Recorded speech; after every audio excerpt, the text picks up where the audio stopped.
संत श्री अखंडानंद स्वामी. संत श्री अखंडानंद स्वामी.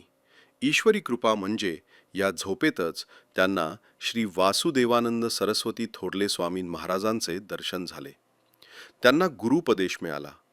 काहीतरी उणीव असलेले जीवन अर्थपूर्ण झाले. श्री अखंडानंद हे मूळचे रत्नागिरीतले गावोगावी फिरले. अनेक प्रदेशातून त्यांनी मुक्काम केला.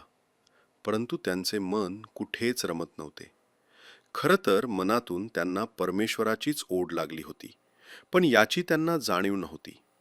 त्यांना देवाधर्मात अजिबात रस नव्हता. अतिचिकित्सक, अतिशिस्त व अतिठामपणा या अतिरेकामुळे त्यांचे कोणाशीच जमले नाही. पण जाणीव नसलेला परमेश्वराचा शोध मात्र चालूच होता. फिरता फिरता हे बहिणीकडे मुंबईला आले. तेथेही ते देवभक्तीत रुची घेत नव्हते. पण पुढे त्यांच्या बहिणीने त्यांच्याकडून श्री गुरुचरित्राचे वाचन करून घेतले. आश्चर्य म्हणजे अखंडानंदांचे यात थोडे मन रमले. गुरुचरित्र वाचनातून प्रेरणा घेऊन ते गाणगापुरी गेले. तेथे दत्तप्राप्तीसाठी श्रमसेवा करू लागले. पण त्याने देवदर्शन न झाल्याने त्यांनी दर्शनाचा नाद सोडून दिला व जीवन संपवण्याचे देखील ठरवले. औषधी द्रव्य जास्त प्रमाणात खाऊन ते झोपून गेले.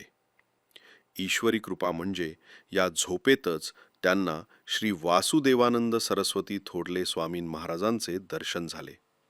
त्यांना गुरुपदेश मिळाला. काहीतरी उणीव असलेले जीवन अर्थपूर्ण झाले.